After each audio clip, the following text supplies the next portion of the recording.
Join Clark Lunt and David Shaw for the Burn Your Boats Timely 10, where they share insights on the latest real estate investing trends, market conditions, and statistics.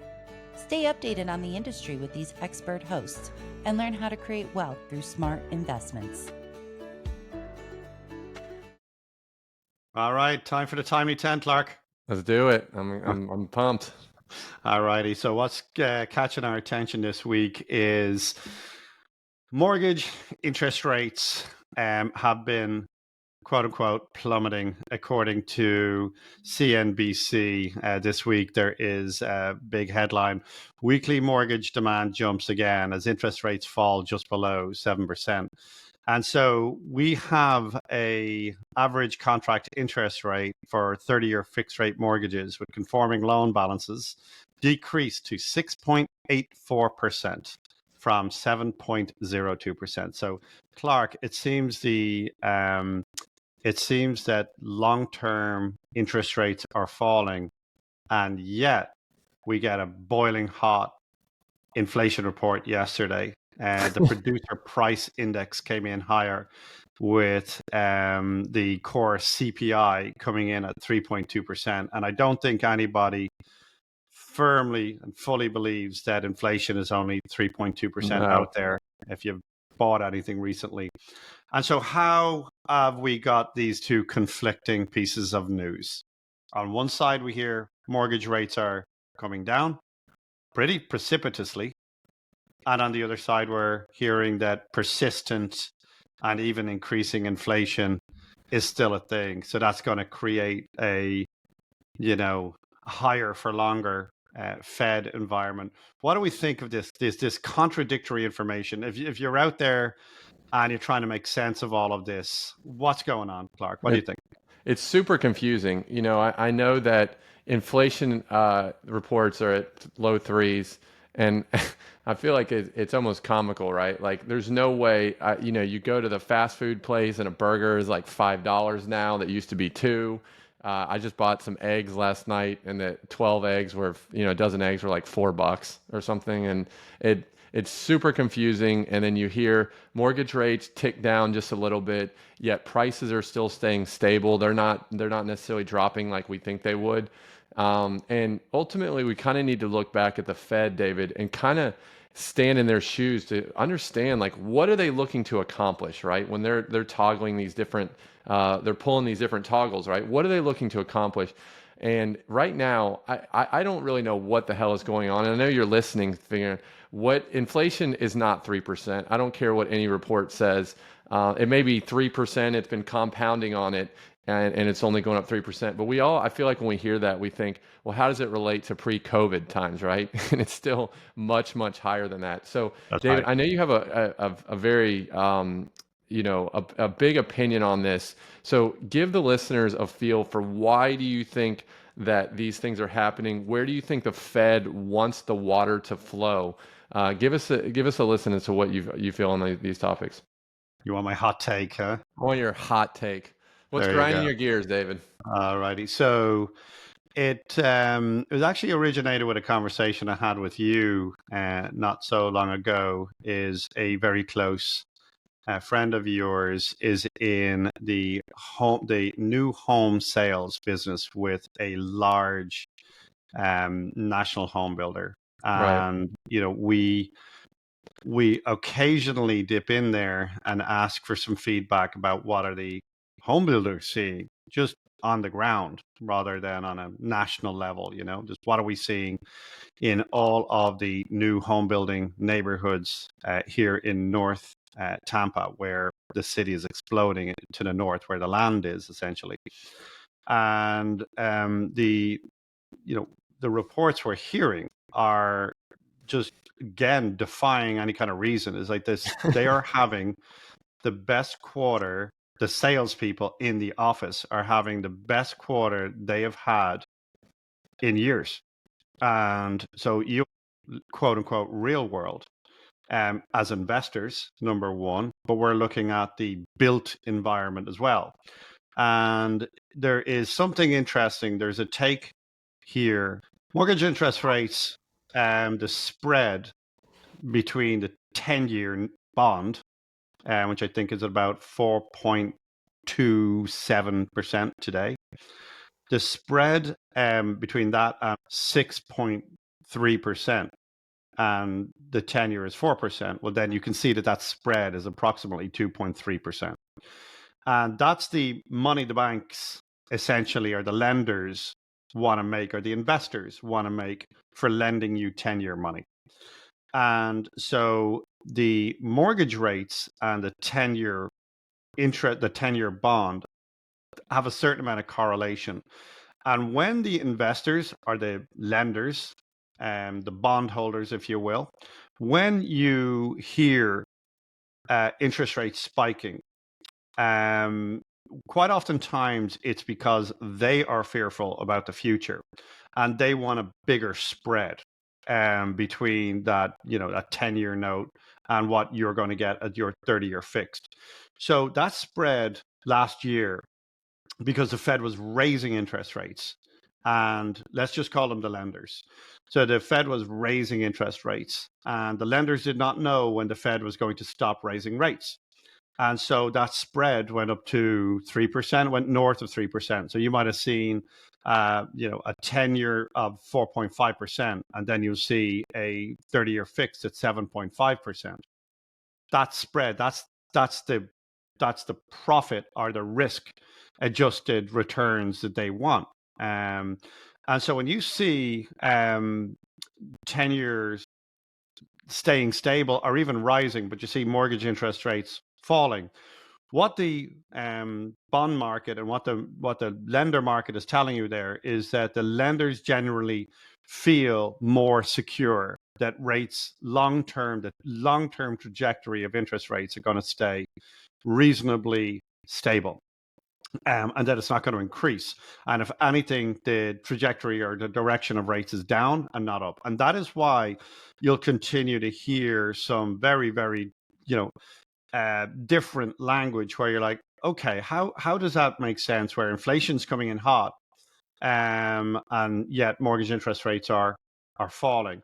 Well, basically, it's the mortgage market telling you that their belief and understanding of the Fed's actions is that the Fed is going to remain holding rates steady, or having them fall. And Clark, how this impacts the real world, right, is the conversation we're just having yeah, about these new home builders. And the new home builders can take these rates and buy them down.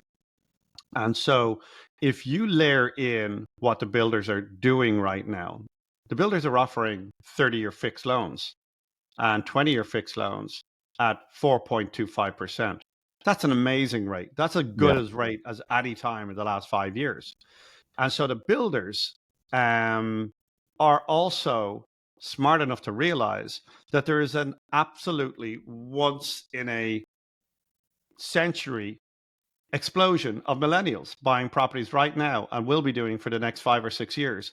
So we have a massive cohort of 30 to 50 to 45-year-olds buying homes right now. But when they go to buy an existing home, they're going to get a mortgage rate of 7.5%.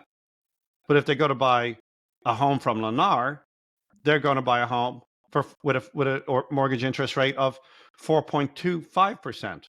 But what the builders are not doing is they're not dropping prices. So the existing homes, you'll see existing homes, some price drops out there. Maybe not huge ones, but you'll see them. Or you'll see people just taking their properties back off the market because they don't want to sell. But you see the home builders selling like crazy, yeah, right? Because they can offer those rates.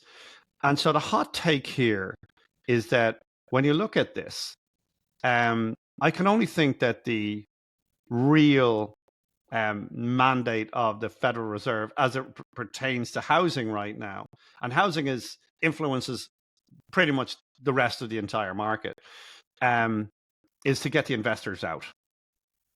Let's just get the investors out of the market in their entirety, and give the market back to the first-time buyers and the home buyers in general, and the mom and pops who want to live in these homes. And so that's kind of my take right now, is that this higher for longer environment is it's not preventing the millennials whom we dealt with in our last Tiny 10. It's not preventing them from buying. They can still go out to the suburbs and buy a property at a great rate. Yeah. But what it is doing is having a very, very big impact on investors' ability to do what they do and to operate. And so, with all that being said, what do you think of that, Clark? What's your take from that? Yeah, I said this. I made a post on social media 4 or 5 months ago, and I was like, interest rates staying high is the best thing that can happen for you if you've been frustrated, struggling trying to buy a house, right? Oh, prices are high, competition is high, and this is leveling the playing field, and ultimately, it's giving home buyers, maybe first-time home buyers, second-time home buyers, the opportunity to not have to compete with investors, because right now, it doesn't make sense to buy these houses as just a single family kind of narrow view of how to buy it as an investment, stick a tenant in there. Rents are softening a little bit. You're having to give up more concessions, maybe give the first month free. There's a lot of competition right now. There's the Airbnb market that's now not performing the way it wanted to. So now they're turning them into long-term rentals. So right now it's difficult to have a single property as an investor to buy. So what does that mean? There's a lot of investors sitting on the sideline right now, which is giving hope, which is giving the ability for these home buyers to come in and buy these properties. Then you have these national home builders that are throwing everything but the kitchen sink at these buyers because they're giving rate buy downs. They're giving 4.5%, 5% interest rates. And they're giving seller concessions, they're giving closing costs help, and the house is brand new. Like what risk do you have that the house is brand new? The amount of maintenance that you're going to have. So as a lot of the news that you're hearing right now is that it's negative, don't buy. But if you're listening to this and you're wanting to buy something, now is the time to buy. And again, we have nothing to gain from this. We're not out here saying, hey, when you finish listening to this episode, please call us because we want to help you buy a property, right? Like we have no dog in the fight, but now is the time to take advantage of it if you are looking to buy something. If you're an investor, you're having to think again, David. You're having to figure out how you can rent rooms out. You're figuring out how you can build an ADU in the back. You're figuring out how you can throw a pool in the backyard and put an arcade machine in the garage so you can make it the unique Airbnb to actually make it perform well, right? So if you're not doing those things as an investor, you're probably just either sitting on the sidelines or you're writing checks every month to help cover that mortgage payment. So I think all the things that you said are very, very important in terms of right now for the millennial that's the biggest buying generation right now that we have. You should be taking action and buying something because, and I'd probably buy something new if you're willing to go out to the suburbs and take advantage of all of these promotions that these builders are offering right now. That's my take on it. I mean, it's kind of that simple. So what about you, David? It's good stuff. So you're right. I think the compromise, remember, when you're buying anything is always a compromise. And so the compromise, if you're a millennial, is that, go out to the suburbs, get yourself a brand new home, and you're going to get a rate of, in the forest. Some of them are being that aggressive. But guess who can't do that? I guess who just is not sophisticated enough to do it. Your second home that's 25 years old. The person who's selling that, they can't do a rate buy down. They're just selling their house. Only thing they can do is drop their price, and they are, for the most part, not dropping prices in any kind of meaningful way. $20,000-$30,000 doesn't really change the needle for an investor. And so you raise a point that investors are sitting on the sidelines in droves. Really, really, everyone I know is doing some kind of pivot, but there's so much capital out there. And so, again, my take has always been, consistency. Anybody who knows me knows that. But there may be some pretty big buying opportunities in the built environment in second and third hand homes in the next year or two. There may be. There may not be, but there may be. And I think anybody getting themselves ready and tooling up for that and prepping for that may have a business model for the next few years that could be quite quite lucrative, right? But if you're a millennial, go out to a new home builder. If you're confused why mortgage rates are going down and interest and inflation is remaining high, it's simply that the lenders have more understanding of what the future actions of the Fed is. And the hot take today is just, I think the Fed is trying to get the investors out of the market and keep them out of the market for a sustained period of time. So this is a timely chance. So we're going to leave it there. The investors are sitting on the sidelines. That's what's happening. I'll leave you guys with this, is that for every action, there's a reaction, right? For what goes up must comes down. We could do a million analogies. 2020, 2021, 2022, it was like the average buyer just looking to get into a house was getting out muscled by investors, right? For every home buyer, there's 9 investors making cash offers, and it was very much skewed towards the investor. Now I feel like it's skewing back the other way. So if you're listening to this and you're frustrated about buying a house, just know that the condition to buy this house right now is you have time. Okay, you can negotiate terms, whether you're buying a new house or you're buying an existing house. You can negotiate repairs, you can negotiate concessions, all that. You now have the leverage, okay, because there's not as many investors. So you need to understand what type of buying environment in right now. We are in a very friendly move into the house type environment. Take advantage of that, because if rates start to drop, then it's going to start bringing in a lot of buyers. It's going to start bringing a lot of investors. And now that time, that sense that you have to be able to make a rational decision where you're not having to make a decision in 15 seconds like a few years previous, that's where we're at. You need to take advantage of it, and don't complain when this time period, because it is a finite period. It may pass you by. Take action. Yep. It's very well said. This may be the bottom that we're looking for. I think that's the takeaway. Yep. So let's leave it at that, David. Subscribe to us. Please follow us. If you have feedback, please hit us on social media. You can email us. contact@burnyourboatswealth.com. Got it. Thank you so much for listening, guys. We'll see you next time. Thank you for tuning in to the Timely 10. Be sure to click the like button and share, and connect with us on social media. Content in Burn Your Boats podcast is for entertainment purposes only and is not legal or financial advice. Please review our legal disclaimer at burnyourboatswealth.com.